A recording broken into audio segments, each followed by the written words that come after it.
ئەوەی پارتی و یەکێتی شەڕیان لەسەری دەکرد عێراق بۆ خۆی برد.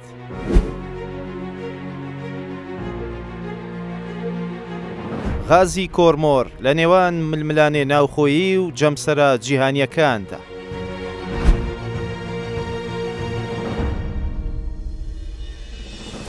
دوای ئەوەی وەزارەتی نەوتی عێراق کۆتایی هاتنی پرۆژەی بۆری گواستنەوەی غازی کۆرمۆری بۆ کەرکووک ڕاگەیاند، جارێکی تر پارتی و یەکێتی لە ڕێگەی میدیا سێبەرەکانیانەوە کەوتنەوە هێرشکردنە سەر یەکتر. پارتی یەکێتی تۆمەتبار دەکات بەوەی گوایە لەگەڵ عێراق ڕێککەوتووە بۆ گواستنەوەی غازەکە و مانگانەش دەیان ملیۆن دۆلاری لەو پرۆژەیەدا دەست دەکەوێت. لە بەرامبەریشدا یەکێتی لە سەراستی باڵا وەڵامی تۆمەتەکان دەداتەوە و وتەبێژی حیزبەکە با دەنگی ئەمریکای وتووە حیزبەکەی ئاگاداری ئەو بابەتە نییە و هەرچی هەبێت پەیوەندی بە حکوومەتی هەرێمەوە هەیە. هاوکات وەزارەتی سامانە سروشتەکانی حکوومەتی هەرێمی کوردستان ڕایگەیاندووە کۆمپانیای دانەغاز بۆی نییە بەبێ ڕەزامەندی حکوومەتی هەرێم غاز لە کێڵگەکانی هەرێمەوە بۆ هیچ شوێنێکی تر بگوازێتەوە. کێڵگەی غازی کۆرمۆر دەکەوێتە سنووری چەمچەماڵ و کۆمپانیای دانەغاز سەرپەرشتی بەرهەمهێنان دەکات لە کێڵگەکەدا. لە ماوەی ڕابردوودا گەڕێکی ململانێ لە نێوان پارتی دیموکراتی کوردستان و یەکێتی نیشتیمانی کوردستان لەبارەی فراوانکردنی کێڵگەکان و بەرزکردنەوەی ئاستی بەرهەمهێنان و هەناردەی غازەوە لا کۆرمۆر دروست بوو. ئەم دوو هێزە دابەش بوون بەسەر دوو جەمسەری جیهانیدا کە ململانەیان لەسەر داهاتووی غازەکە و هەناردەی بوو بۆ دەرەوەی عێراق.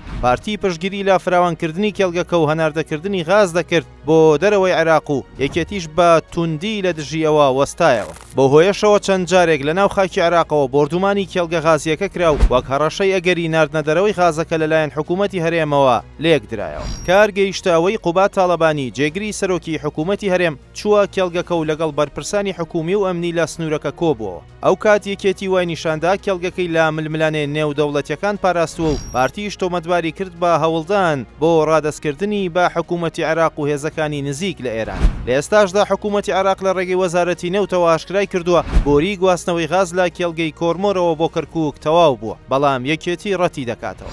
سەرچاوەیەکیش لە ناو وەزارەتی نەوتی عێراقەوە با دەنگی ئەمریکای وتووە ئەگەر یەکێتی ڕازی نەبوو بێت بە ڕاکێشانی بۆری غاز لە کۆرمۆرەوە بۆ وێزگەی کارەبای کەرکووک، کۆمپانیای دانەغاز ناتوانێت هیچ ڕێککەوتنێک لەگەڵ عێراق بکات.